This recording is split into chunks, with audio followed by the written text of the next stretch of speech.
he became one of the notorious five-point gangsters in Manhattan. He worked with Frank and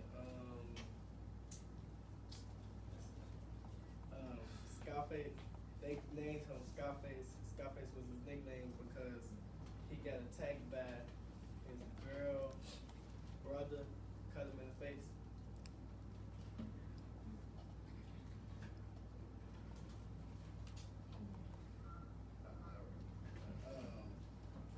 He was arrested because he didn't pay his taxes. And another thing he got arrested for bootlegger and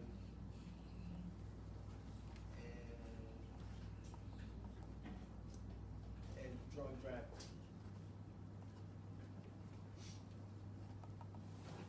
In Chicago, when he finally came to Chicago, he had a house in, I think, Gary, Indiana.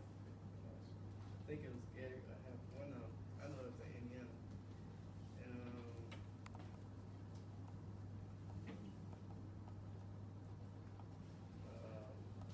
Yeah, he had an underground tunnel. He had two of them. They was connected to a shop.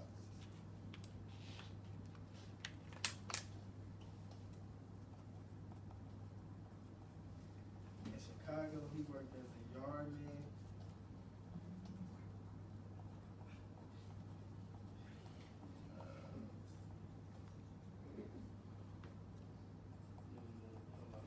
And Al Capone controlled many people.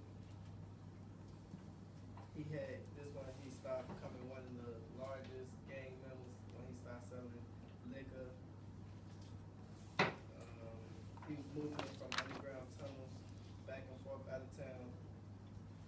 He made over 10 million, I think, in like a year.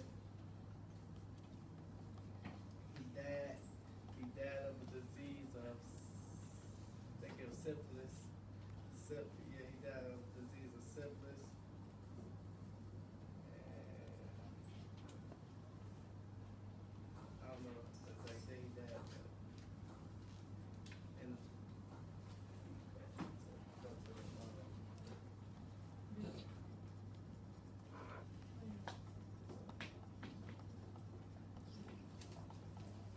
the video talked about had tied him into the Valentine's Massacre, and most people say that he was a part of it, but he was out of town when it happened.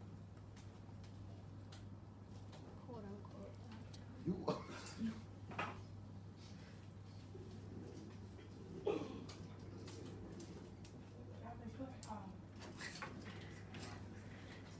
Donna, no offense, but you're the worst assistant.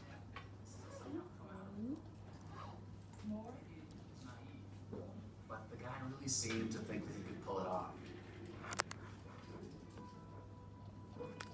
On the morning of February 14th, 1929, Valentine's Day, Al Capone was vacationing at the new villa he had bought on Palm Island off Miami Beach, Florida. Back in Chicago, the truce Capone had tried to impose on the city's bootlegging gangs had collapsed again. His chief rival was George Bugs Moran, the triggerman who had once almost killed Capone's mentor, Johnny Torrio, and had made a failed attempt on Capone's life as well. Moran loathed Capone and loved saying so to newspapermen. Capone was a beast and a behemoth, he said, lower than a snake's belly, because he dealt in flesh, prostitution, as well as beer. In Chicago that morning, according to one of many contradictory stories, Moran received a phone call. It was from a nameless hijacker who said he had a big stolen shipment of whiskey for sale. Moran told his caller to drive it to a garage at 2122 North Clark Street. He'd meet him there at 10:30. At the appointed time, 7 of Moran's men were waiting inside the garage for the hijacker to arrive. Moran himself was late. He had stopped for a haircut. Meanwhile, 4 men drove up in a Cadillac, and hurried into the garage. 2 wore police uniforms. They all carried shotguns or submachine guns. They lined Moran's men up against the wall. Then they opened fire. They're nice and bloody, a lot of photography, no investigation required. And who do you lay it on? Our favorite guy, Capone. Ooh.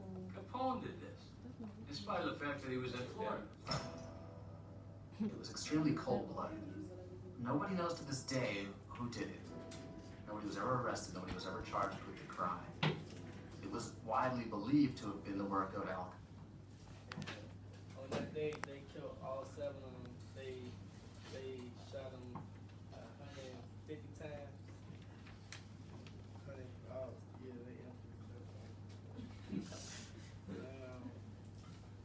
yeah. And later on, Capone was arrested. He was arrested for not paying taxes, and they tied him into the massacre. And they gave him, I think, 10 years in federal jail. And they found him